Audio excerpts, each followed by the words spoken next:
Anda ini cocok untuk menjadi instruktur bagi pendidikan ketahanan raga.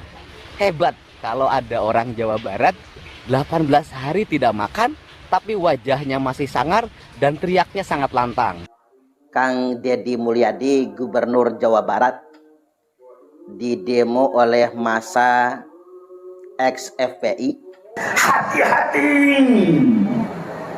jubahnya jubah malaikat tapi dalamnya iblis. Jubahnya jubah kenabian tapi kelakuannya kelakuan set.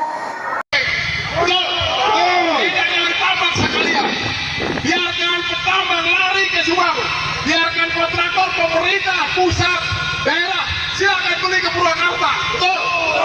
Hapuskan wilayah pertambangan Subang kalau seperti ini. Betul. Katakan jadi cuma dia pengen di YouTube. Betul. Ingin kontennya ramai, konten follower, tapi dipertimbangkan nasib masyarakat Subang. Salah asuh. Dia punya konsep Sunda. Aing orang Sunda, Dede. Aing lahir di Subang, ada lagi di Subang. Apa filosofi asa-asi asuh teh? Lamun masyarakat bener kotor kan kita bener. Lamun pengusaha kebuka izin bener kan kumane, Dede. Betul. Beresan, kita siap mampu nguruskan diuk SIPB sambil hujan ditahin sama kau ini bertanggung jawab ke si Deddy nguruskan SIPB yuk pertambangan ulah mau datang kurang dan ngomong ilegal waduh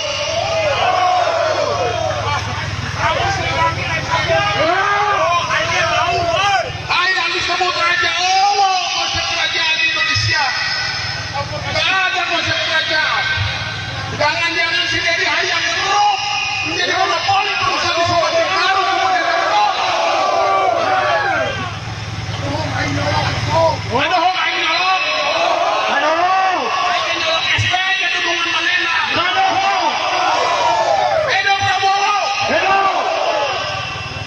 kehilangan orang yang menjadi tulang punggung hidupnya.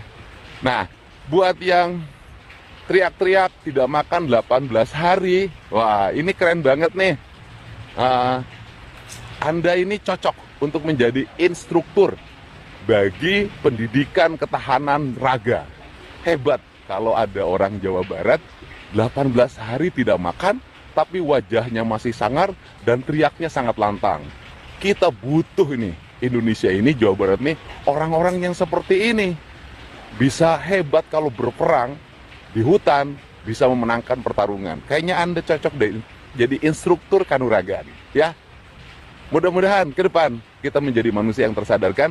Dan saya mengucapkan terima kasih ya buat warga Jabar, warga net yang ternyata kesadaran lingkungannya makin tinggi, yang memberikan supporting pada saya untuk bersemangat terus menjaga alam dan lingkungan Jawa Barat. Wabarakatuh. Kang Deddy Mulyadi, Gubernur Jawa Barat, didemo oleh massa ex-FPI yang kemudian mereka juluki dengan Deddy musuh Islam. Ini perkembangan menarik sebetulnya. Kita tahu sendiri Rizik Syihab CS sangat tidak suka dengan Kang Deddy Mulyadi. Sempat dibangun narasi negatif, framing terhadap Deddy Mulyadi. Mereka menyebut Deddy Mulyadi gubernur musyrik yang akan memusyrikkan rakyat Jawa Barat. Framing negatif itu kemudian gagal. Justru sebaliknya, Deddy Mulyadi menang telak di Pilkada Jawa Barat. Artinya memang sebagian besar atau mayoritas rakyat Jawa Barat sangat senang dengan figur Deddy Mulyadi. Framing dari kelompok-kelompok yang merasa paling islami, merujuk kepada kelompok ex-Front Pembela Islam, HTI dan lain-lain, terbukti gagal, tidak berhasil. Justru sebaliknya, citra Deddy Mulyadi semakin meningkat, semakin baik. Beliau merepresentasikan sebagai wakil rakyat Jawa Barat, merepresentasikan umumnya masyarakat Jawa Barat, yakni figur yang betul-betul mengayomi, yang sangat populis, di saat masyarakat dikagetkan mengenai aturan baru terkait STNK, justru Deddy Mulyadi membebaskan biaya BBNKB terhadap masyarakat Jawa Barat yang ingin membaliknamakan kendaraannya. Kebijakan yang sangat populis ini dan serentetan kebijakan-kebijakan yang lainnya membuat Deddy Mulyadi semakin dicintai oleh rakyat Jawa Barat. Dan satu hal yang sangat mengagetkan dan mengejutkan, sekaligus menggembirakan, Gubernur Deddy Mulyadi menertibkan bangunan-bangunan liar yang tak berizin. Termasuk Pondok Pesantren Rizik Syihab di Megabendung. Pondok ini bukan cuma tidak berizin, tapi juga dibangun di atas lahan yang peruntukannya bukan untuk pesantren atau bangunan lainnya, tapi diperuntukkan untuk perkebunan.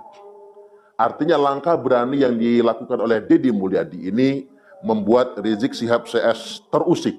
Nah, gara-gara inilah kemudian mereka menggelari Gubernur Deddy Mulyadi sebagai musuh Islam. Ini kan lucu. Mengapa kemudian orang-orang ini gampang betul mengatasnamakan Islam dan gampang betul menuduh orang lain sebagai musuh Islam? Saya sebagai umat muslim, sebagai bagian dari Islam, tidak merasa demikian. Jadi kita ini harus mengantisipasi adanya sekelompok orang yang gampang betul mengeksploitasi Islam. Mereka gampang sekali mengatasnamakan Islam, membela Islam dan lain sebagainya, tapi demi kepentingan kelompok mereka, bahkan demi kepentingan politik kelompok tertentu. Yang ini harus kita antisipasi. Sederhana saja sebetulnya.